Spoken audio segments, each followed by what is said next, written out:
oh my God, can you believe that Ghostface was all the like it just like completely blew my mind. And then this entire time, you're just sitting here wondering, like, what in the world am I watching? And when Ghostface was like, oh, wait, this is our like spoiler review. Oh, that's right. Anyways, Ghostface is... Welcome back, gays, schools, and everyone in between to our YouTube channel, The Horror Bandwagon.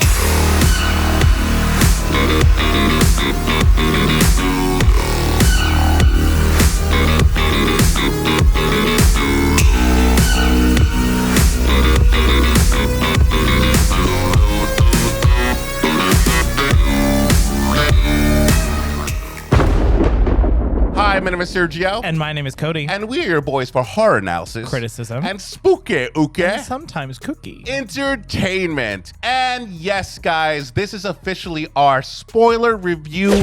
We are spilling the tea, everything about this movie. Hopefully this video doesn't run too long. But if you still haven't seen it, and if you still don't want to be spoiled, get out of here. Yeah, this would be the time to stop. But watch later. Save this video for later. Yeah. After you watch it. But we shall see you there. But if you guys want to hear all the spoilers, who the Ghostface killers are, and all of our thoughts. And all of our thoughts. Because we have thoughts. Absolutely. But before we get started, please go ahead and subscribe to our channel and click that notification button so you get notified for every video that we post. And like and comment on this video so that we can get your thoughts. We can't wait to see what you think of this movie. All right, so let's talk about this opening scene. As you guys know, it is historical. It is a given in the Scream franchise to open the movie with an opening scene or opening kill. Yeah. What did you think about this one?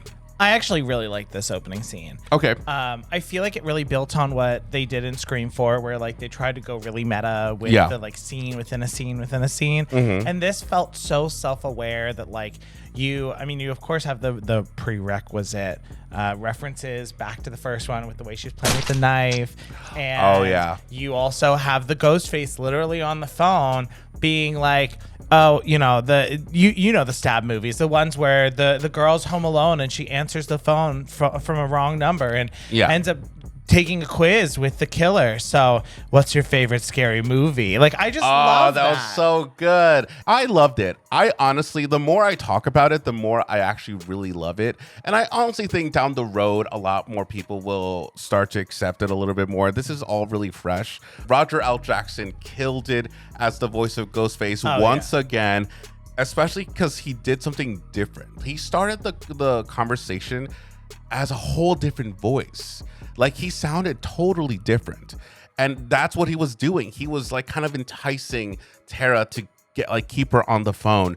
And as it went on, as it normally does, it gets more sinister, more deeper, and back to the Ghostface that we know and love. Like, it was like so amazing to watch. Yeah. Who wrote the original book that the stab movies are based on?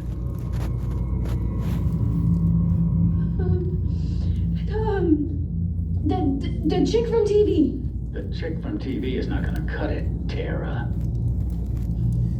Oh, Gail Weathers. And the amount of like meta inception that they were doing, because what happens here is that Ghostface quizzes Tara on the stab movies, the stab franchise, which of course in our world, in reality, is the Scream franchise. So it's kind of like they're making a commentary of itself, which is just really interesting, really smart, and really funny, because you know that we are out here being like, oh, we know the answer to that. We know the answer to that. And of course, Tara being like the audience now, where horror is now, they're like, oh, I'm more into elevator movies like Hereditary, It Follows. I don't watch the slashers anymore, which is important because that comes up later on in the movie. It becomes a motive. The only thing for me was that it wasn't as scary as I thought it could have been. I think I think the opening scene in the first one is so perfect. And like, we still got that humor. We still got that conversation. Like, we're getting to know the character of Casey Becker. And then it turns sinister really quick. And we then linger there for a little bit. Like, it starts to get more and more sinister and more scary. And then you realize that she's in real big danger. I feel like there were so many layers to that first one that I feel like in this one, we kind of went really fast with like, okay, Ghostface is in here. He's messing with the security system. And then he kind of gets into the house and title card. For me, that's just my opinion. But I do really like this opening scene. Yeah, I think I would put it on par with the first one, maybe just slightly under the first Scream. All right, now let's get into our new cast introductions / our second kill of the movie. This is something we already touched upon on our non-spoiler review, but overall, we're introduced to the characters of Liv, Mindy, Chad, Amber, and Wes. We also get introduced to a character called Vince, which I feel like Vince got the rough end of the deal in this movie. Like, he is barely in this movie. Yeah. And I think that kind of bothers me because I wanted that character to be in the movie a little bit longer. Or if you knew that there were going to be a early kill, like, let's get to, know them a little bit more. Like, he only had maybe 2 pages of lines. Yeah. Well, I will say though, like I agreed with you at first, but on reflection, I think that it's actually in line with what the movie is trying to do. So they are, this is a whodunit murder mystery at its core, right? Yeah. And so what they're actually doing is, rather than the traditional way of like, you get so many red herrings and then at the end it's like, oh my god, you find out who it is. Yeah, they do that to some extent, but they give red herrings and then like immediately they die. So like, you have the red herring events and then like, just as you're starting to think like, oh yeah, because he like pulls a knife on Chad at the bar and then he dies. So you're like, oh, he's not the killer. Okay, I can kind of understand that they're kind of pulling a quick one on us, being like, oh my god, like, yeah, this guy's dying off the bat. Like, he's not even on here, and kind of throws us for a loop because like, oh shit, okay, back to square one. We don't know who the killer is. I can kind of see that.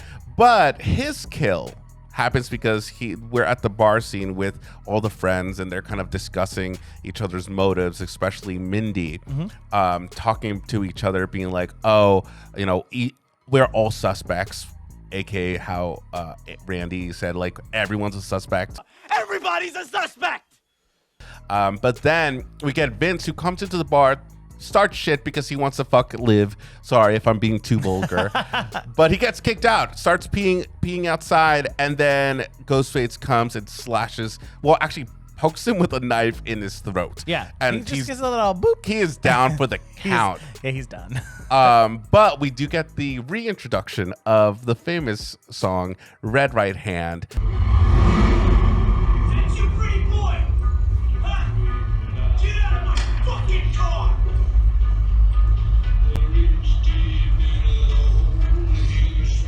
Which was such a good callback to the franchise. It wasn't in the 4th installment, which I was upset about because it's so iconic. It just makes the vibe of Scream a little bit more there, you know? Now, let's not forget about Sam and Richie. Like, we get introduced to them because they're not in Woodsboro. They work at a bowling alley. What do you think about Sam overall as our main lead girl? Well, I love her. I think that she did a really good job. I think that they gave an early hint that she was going to be the final girl. I don't know if you noticed, but the energy drink she was drinking was called Resistor, as if like she's the one resisting. Ooh, like, okay. Her inner urges and I love like that. resisting the killers and everything. See, at first, I didn't know how to feel about her. I mean, compared to what we had with Sidney Prescott from the beginning, I was like not really 100% on board. But this second watch, I was like, I don't know what happened, but I was like, yeah, this is our final girl. I totally believe it. And I kind of got what the movie was trying to do a little bit more, especially kind of paying homage to the original. Because we get Sidney Prescott and Sam are kind of on the same levels as to what we had before, right? Sidney Prescott had a dark past. She had her mother and what happened with her mother, and she still held on to that, and we started the movie with that. And we're starting the movie with something going on with Sam, which we later find out she is the daughter of serial killer Billy Loomis. And so they're kind of starting on the same page as we did with the first movie. Yeah. And I actually I like that they didn't hold on to that reveal for too long, because it gave you a reason to kind of suspect her. Next up, let's talk about Dewey real quick. Where we meet Dewey, he is down on his luck. He lives in a trailer, probably I think outside of Woodsboro. And he's no longer the sheriff of Woodsboro. He was kicked out. He's no longer with Gail. They had a falling out, which we later find out that they both tried to make it work. They moved over to New York once she had a morning show, and she still has that morning show. But in the middle of the night, Dewey decided to leave. He bounced, which honestly I think is fucked up. I think it's messed up.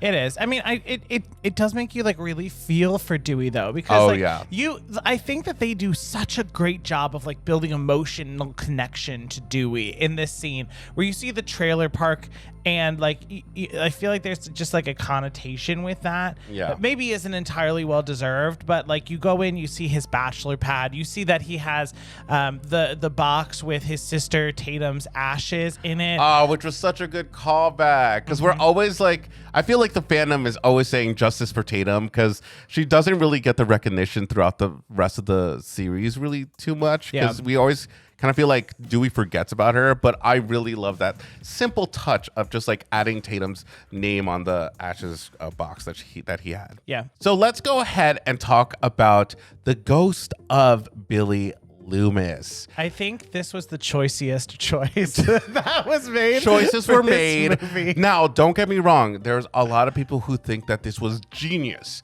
And I do think it's genius to an extent. That first time, I was like, oh my God. Oh my God. I did not expect that. I was flabbergasted.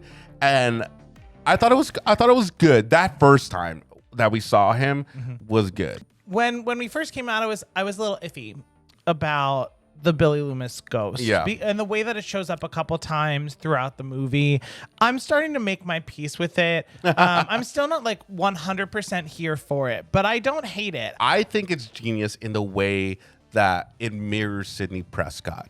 In the third one, Sidney Prescott started to have illusions of her dead mom, and her mom wasn't as nice as Billy Loomis is in this movie. Yeah. Her mom was just like, "Look what you did to me," and I was like, "Oh my God!" It was kind of frightening. But I do like that aspect of it, because it's making us feel like, okay, this is even more, one, references to the previous franchises, but two, giving us more to relate to her as a leading lady in this movie. But I also kind of want to say that it's a choice regarding the kind of horror movies that we have for today, because I feel like it's all about ghosts and things that we see and trying to get deeper with our past. I feel like horror movies have done that a lot within the last few years. The internal conflict. So I feel like they were also kind of trying to make commentary more about horror movies nowadays. The only thing that I just don't, well, actually two only things. One was that I didn't really like the one in the car scene, in the car where she sees him in the reflection and she sees him behind in the back seat just hanging out and be like, hello. It looked very CGI. It just didn't look as good. And then the third time, I think it might be the third time, I think there's one where she sees him in the reflection of a car at the end. But Billy Loomis, right when Sam is about to kill the killer, he kind of points in direction to try to save her, to kind of grab a weapon. And I was very confused, because I'm like, okay, last time we checked, Billy Loomis was a horrible, horrible, horrible person, and he was a serial killer, and he killed many people. So, movie, what are you trying to tell me? Are you trying to tell me that I should be rooting for Billy? Thank you, Billy? I'm not entirely sure. I mean, obviously, I think this is just in her imagination, and this is her perspective of who Billy Loomis is. So I can't really hold that much grudge against it. Yeah, but I don't know that like I would say it's fully out of character for Billy. I mean, it's kind of conjecture, but one of the comments on our spoiler-free video actually was that, and someone had thankfully tied it with spoilers, so good job. But someone had said that they felt that Billy, if he had survived, may have gone to fight for like his family, his pack, like rather than just be like, oh yeah, I'm a killer, I get it, you can kill my daughter. Like I feel like he would he would do what he could to like not have his daughter die. Now let's talk about the death of Judy, Hicks, and Wes. This scene, I have to say, in our personal opinion, in my opinion right now, was one of the most suspenseful scenes in the movie. Yeah, it was. I just thought this whole scene was cinematically smart. They played with our emotions a lot. And especially if you get a really good crowd, it's so freaking fun. Like, first we get the idea, like we hear just like a slight door open and Judy is like already off the bat super smart, which is what also is tragic about this, because I feel like Judy is smart enough not to get killed. Yeah, and I mean the only way that I think they could have killed her is by putting Wes on the line, because at that point the logic goes out the window and she needs to save her baby. Exactly. And so I feel, I mean, also just side note, where was Wes in Scream 4? We have no mention of Wes in that movie. I mean, he would have been like 8. So, but still, I mean, probably at home, but still. Anyways, we're gonna move past that. But I feel like, with the whole scene with Judy in the car and Ghostface calling her and kind of messing with her regarding like, oh, have you ever seen Psycho? I mean, the girls next to me are very big Dylan Minnette fans who plays Wes. And they were like, oh my God, because we do get a shower scene with Dylan Minnette. I'm sure everybody was like, ah. So, and it was very reminiscent to a horror scene because of Psycho and him in the shower. But that's a fake out. Nothing happens. It was also very reminiscent to Scream 3, the beginning of that. Cotton Weary's death. And you literally saw so many of those references where, like, in Scream 3, you had Cotton Weary's girlfriend who was, like, showering. And you saw how her immediately, and then, like, she, like, turns around for a second and, like, looks behind her. And you see Dylan Minnette's character do exactly that. It's so cool. I really think that this was cool, because you didn't know, like, whether you were going to have Wes die first or as the killer says, Sheriff Judy. Why does he say it like that? I have no clue. Hello, Sheriff Judy. I'm like, all right. You have Sheriff Judy. She gets home. She calls all the other cops to come to her house, and she like runs in to try to save Wes, and then literally Ghostface steps out and just like lets her run right into his knife. And you're like, she ran into his knife 10 times. You're a bitch. He ran into my knife 10 times. But yeah, at some point, like Ghostface just goes at it. Like this was brutal, and it's so brazen because it's in the middle of the day on her front yard, just like stabbing her repeatedly, like she stole his lunch money or something at some point. Like literally, she is dead, like out for the count. And I was like, the whole time, like, she's gone. So she's like brutal. fucking God. I was like, oh my God. I do love the shot where she gets out of the car, and this is just like this is Radio Silence, the directors honoring Wes Craven, because they tilt the camera in a way where we're disorientated because the character is disorientated because they're just focused on getting to the door, and then Ghostface comes out. I thought it was brilliant. Yeah, the way that they played with perspective there was really, really good. And then the whole scene with Wes, because they have a bunch of fake jump scares, and it's like a few of them. We get like a good 4 where we think Ghostface is popping out, and the audience with us was just like screaming, and they were just freaking out. And I was like, oh, this feels so good. Because we didn't get that reaction the first time that we saw it. It was a pretty dead crowd, but it's fine. And then eventually we do get the death of Wes, which is another brutal kill. This mom and son kill was brutal. And by that, it's not a like inventive kill. We're not talking about like they do something crazy that we've never seen before. By brutal, we mean the fact that like, one, we saw somebody get stabbed really deep and repeatedly, and it was just like, whoa.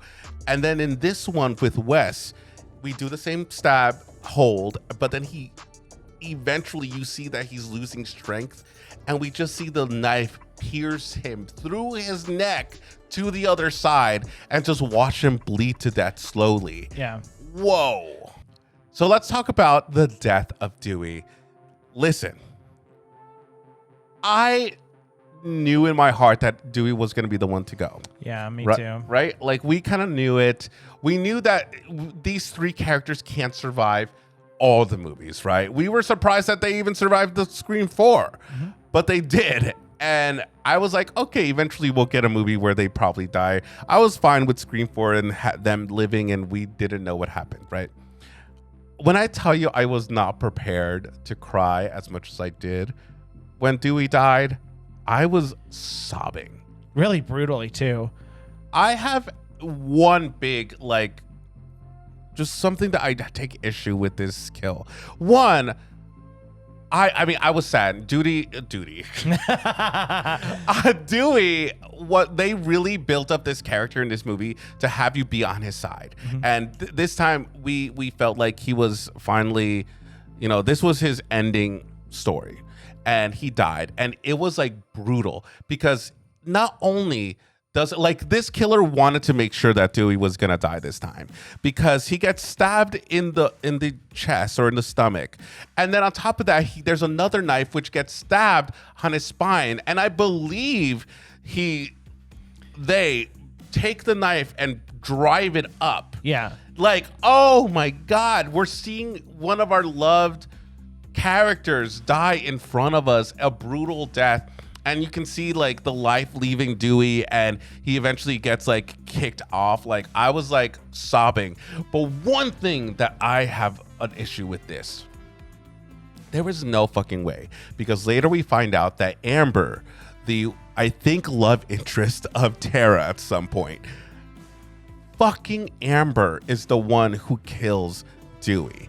I refuse to think that she was able to do that with like the strength of like two and like drive it up. I was like, what? Especially with how like crazy and silly she is in the finale. Yeah, it is questionable for sure. But also, it's not because of like the character itself either. It's because Ghostface, the actor of Ghostface, is as tall as Dewey. And I looked it up, and the actress is 5'3", and Dewey is 5'10", and I'm like, I don't know. They also try to do what they did with Emma Roberts in Scream 4 because Amber wears boots. She's like always in platform She's boots. always in platform boots. So I'm like, okay, you're trying to make her look taller. But still, I don't know. I just had a gripe with that. And I feel like I think it was fitting for Dewey to die. And when it came to his story, I think it made sense because he no longer is with Gail. Right? He no longer has his job. He no longer has his sister. Like, he is very much a loner in this movie. He's always going to be in Woodsboro. And I think he died doing what he does best, was protecting people. He protected Tara. He protected Samantha. He protected Richie in this moment. And he did what he knew what to do, was to make sure that the killer was dead. Unfortunately, it didn't work out for him. But it just made sense that he died the way he died. And I didn't think that I was going to be as affected as I thought it was going to be. Yeah, I will agree. It was like, it was just so hard to watch because all we wanted was for Dewey to like get out alive. Though, I do have a theory. Do you want to hear my theory? I would love to hear your theory. I think that they do have a chance, if they wanted to bring back Dewey. Because we only saw one stretcher come out of that hospital, and that's the only stretcher that Gail saw. And Gail, you know, we see that in all the trailers where she's like screaming at something or like so surprised and saddened by something, and she saw a stretcher. Now we do see a tag on the stretcher, because it's like a body bag and we see the tag. I couldn't see if it said Dewey on it, but we know that there was another victim in the hospital, which was a police officer that was dead, but only one stretcher came out. I think the filmmakers know what they're doing, and I think they're like, if there's an uproar about Dewey's death, they could always bring him back. Yeah, I mean, we do at least have that Easter egg that we might have mentioned earlier, where Kirby, we know, is alive. Is still alive because we see it in the Dead Meat video. Shout out to Dead Meat. Shout out to Dead Meat, you horror YouTubers out there. Oh my God, that's another thing, guys.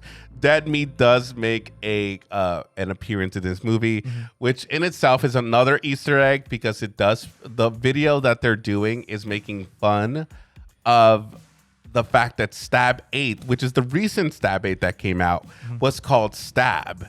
And they're like, why not just call it Stab 8? Yeah, we all know it's Stab 8. We all know it's Stab 8, which is like, of course, also a poke at Halloween. At Halloween. And at Scream 22.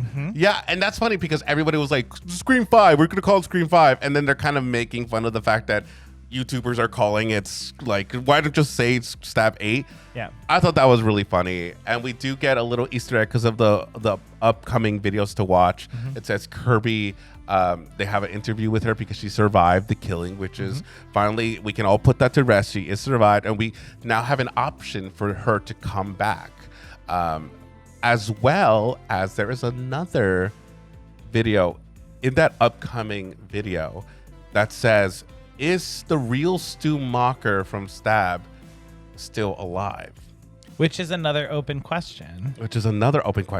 That is also a bummer. I thought that Stu Macher was going to be in this movie. Yeah, that was a prediction of ours. I thought he was going to show up.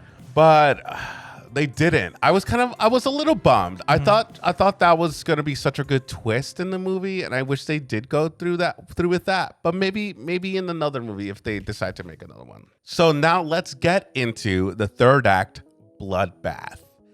This is where we get the party, the infamous party. It always ends in a party, but then we also get the reveal of the killers. Yeah. What did you think? What stood out for you? All right, so I'm going to go through just rapid fire a couple things that stood out to me. Okay.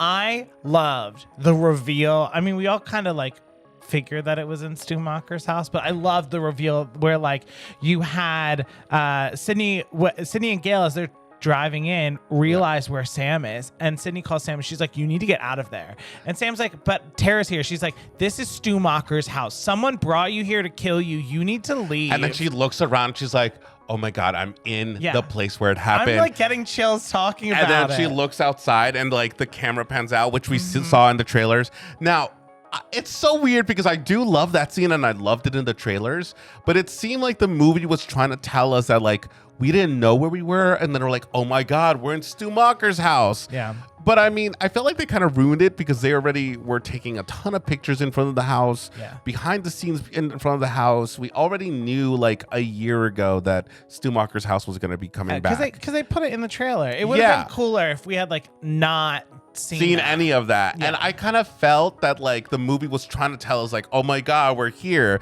But like we already knew that. So, still, it's still a cool choice in there. Yeah. Another thing that I loved was, I mean, just Mindy in this whole scene, but like especially the part where Mindy is watching Stab 1, watching where like Jamie Kennedy's character is sitting there being like, Jamie Lee, he's right behind you.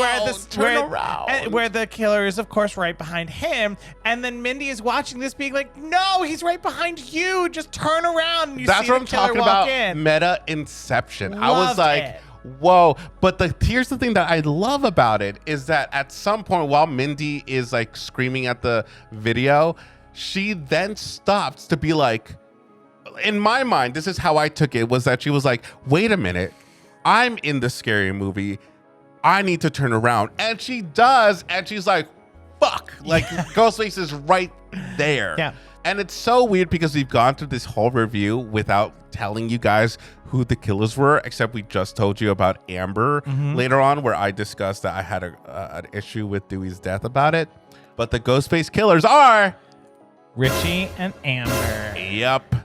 And I mean, I have to say, I did actually totally call both of them. I was like, the Amber was like very clear to me, but I think it's Richie. I'm pretty sure Richie is a killer. And then when he did actually like stab Sam, the first time we watched it, I was like, I was right, and I was the only person in the theater who said anything, which was very awkward. But oh yeah, he jumped up. I gotta admit, I think I definitely saw Richie coming, and I was like, come on. And then, but Amber, I didn't totally, only because she pulled a Mickey for me. Mickey from Scream 2. She disappears from the movie for a good portion of this whole runtime, and then comes in at the end for this party because she's hosting it. But at the same time, she disappears for a good amount, where I just forget about that she's a character. So when she's revealed, I'm like, oh, it's this girl who was in a few scenes before. I like forget. That's why I say that it was a little disappointing for me, because one, for a good majority of the movies in Scream, I couldn't tell who the killer was. Me too. The original movie obviously had us trying to pinpoint Billy as the killer, and then make us feel bad about it. And then we just knock him off the list and be like, no, he's not the killer. And then ends up being the fucking killer. And so it was even a better reveal that way. And on top of that, having Stu Macher being the killer. And you might have missed it in the first watch through, but Amber in the hospital, when we first see Sam and Tara like see each other again, Amber's like, oh, I brought you a spare inhaler and put it in her bag. And so Amber would know that she already did that and doesn't have the spare inhaler in her bedroom. And that's where I was like, she's the fucking killer. Though I will admit, the reveal of Amber being the killer was pretty cool. Oh, it was a cool reveal. I did like it because everything is now coming to head. We just had Mindy die, but she ends up living at the end, guys. Don't worry. She gets stabbed. But then everyone's kind of like pointing fingers like, you're the fucking killer. You're the fucking killer. Oh my God, you're the killer. And then Amber, because everyone hates Amber. No, not Amber. Liv. Everybody hates Liv. At some point, she's like, I'm not the fucking killer. And Amber's like, you're right. And then shoots her right in the head. I was like, oh. Fuck you, Amber. I'm not the fucking killer. I know. Welcome to Act 3. Yeah, it was a really cool reveal. But on top of that, it gave me campiness because immediately while she shoots it, it's like a like it goes directly into her face. Yeah. And she goes, welcome to Act 3. And something about it, I was like, all right, I can get on board with this. I don't like the fact that she's the killer, but I can get on board with how they revealed it, which was not too shabby in my opinion. Yeah. I do want to say also, like, it sucks that Gail gets shot like literally right away, like the second that they get there. But then we get Sydney like chasing Ghostface through the house. I love that we got to see her fight one more time, but you could see that it like took more out of her than usual. I know. Our girl's getting older, you know, she's done with this fucking shit. She can't tackle people over the banister on the second floor anymore. She can't do it. You know, me at 30, I can just get up and be good. No, I'm kidding. We also need to talk about how Amber died, because like they drag them all into the kitchen. They want to have the big kitchen bloodbath, just like it was supposed to be the first movie. And then at some point, you know, Richie sends her off to get Tara. And that's where like they get separated. We get the kill of Richie, and this leaves Amber alone in the kitchen with Gail and Sydney. We get a really cool fight scene. We get another punch from Gail. We live for punches from Gail. Yeah, but we live for punches from Gail. and then we finally get her, like after Amber seems like she's getting the upper hand again. They finally get her like pinned into a corner, and Gail's like, this is for Dewey, which was a great line. And because her. Amber at some point goes wishy-washy, right? When she's trying to get off of it. Yeah, she's like, oh my God, no. I was radicalized. Which we have to pause here because we're like all over the place. I'm so sorry, guys. But we need to talk about their motives. Oh, yeah. I was going to get to the motives after the death because I have some thoughts. So let's talk about the motives, okay?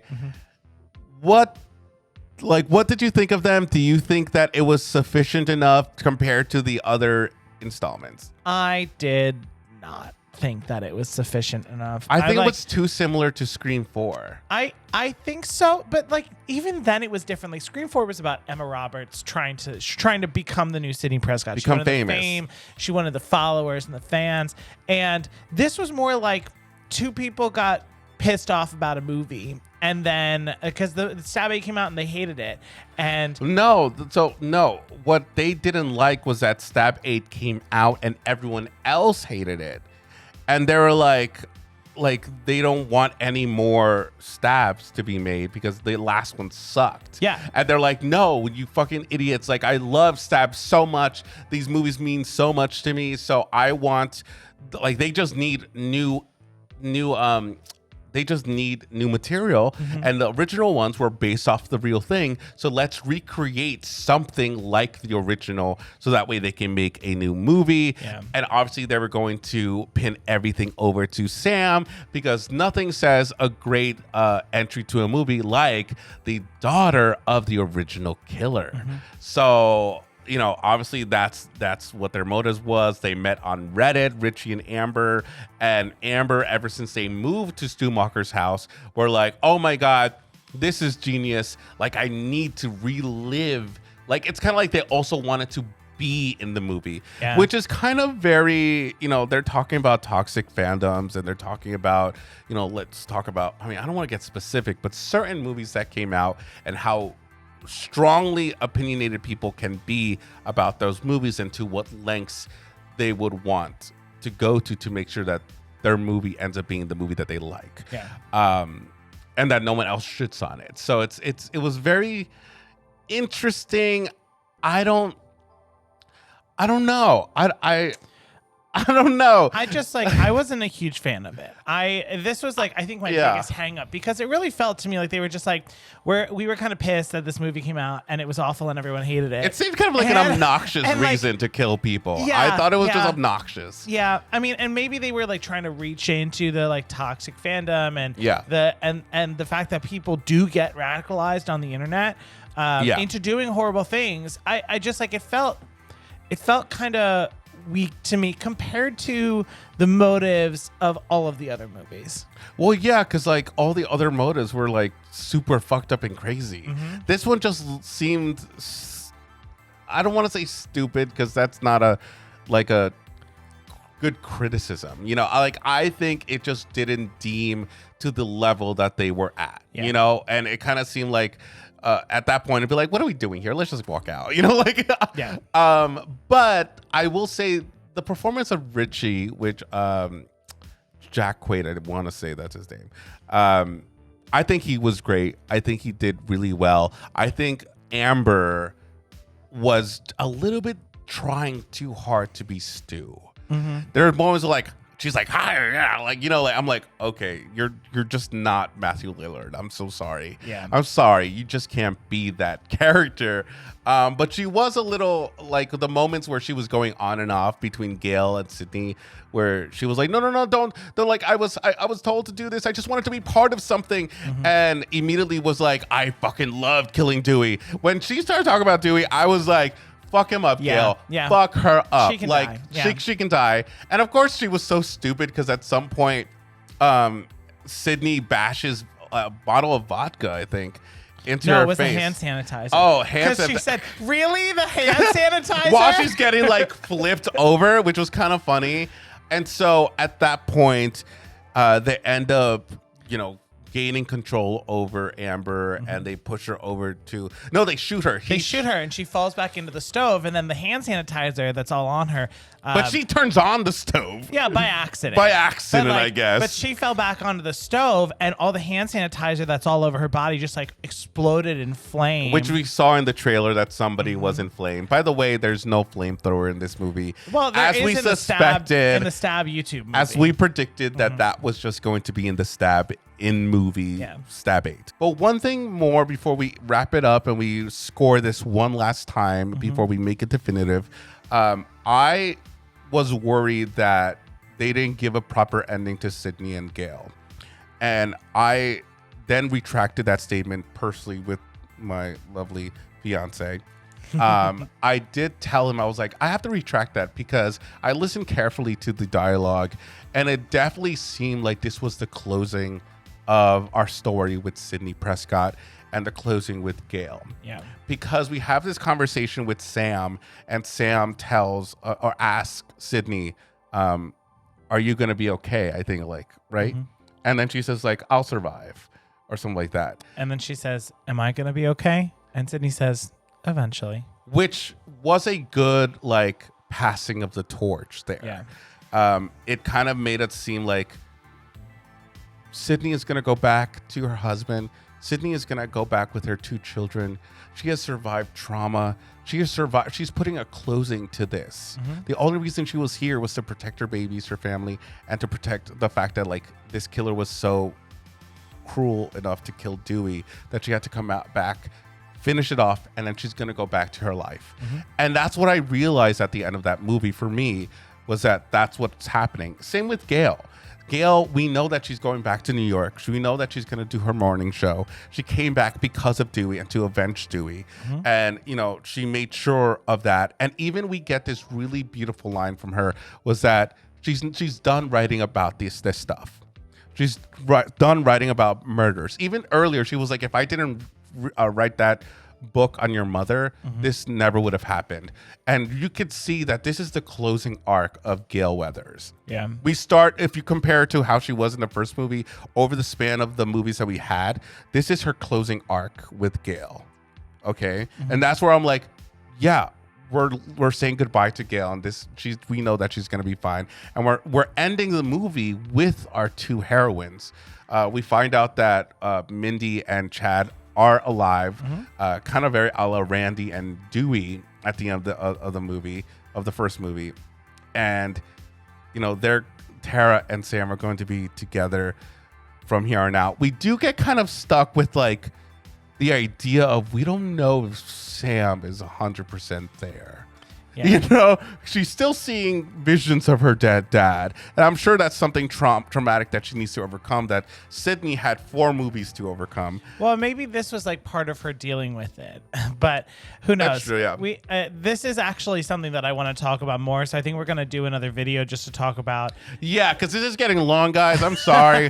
But I think this is definitely going to go into another video this week. We're probably going to give you a lot of Scream content. Mm-hmm. All right, guys, so that is our review. I hope we provided all the spoilers that you wanted. Obviously, we didn't cover 1,000% of all of it. So again, we urge you to go to the movie theater, watch this movie. Yes. It's very divisive for the fandom. There's some people who hate it. There's some people who love it. There's some people who are mixed about it. Some people who don't really care for it, even though, like, they love the Scream franchise. Like, that's fair. I do think that we should support horror movies right now. And if you can do it safely, go and watch this movie in theaters. Yeah. I think it was a fun ride, especially if you have a good audience. They will root on for everything. Yeah. Even the reveals. Even if we didn't like the reveals too much, everyone, when they revealed it, everyone started screaming. I was like, cool. And I do have to say, I think that this definitely belongs in the movie marathon of Scream. You got, I could see us just sitting down, I think so, watching 1 through 5 right in a row, going through several bowls of popcorn and having a good time. So, on a rating from 0 to 10, what would you give it? After a second watch, I would take it up to an 8.5 for my original rating. I actually am going to take it up to a 7.5. To give it a 7, I'm giving it another 7.5. There's still the same issues with it that I had last time, but I did enjoy it a little bit more once I got it a little bit more. But again, these are just our opinions. We obviously still love it, and we still accept it into the family of the Scream franchise. We will give out a video of our Scream movie rankings later on this month, so take a look for that. But in the meantime, go ahead and follow us on Instagram at The Horror Bandwagon, or on Twitter at Horror Bandwagon, and make sure to like, subscribe, and give that notification bell a press, because that way you can get notified when we release a new video. Mm-hmm. But in the meantime, we have been your source for horror analysis, criticism, and spooky and sometimes kooky entertainment. Bye, everyone. Bye-bye.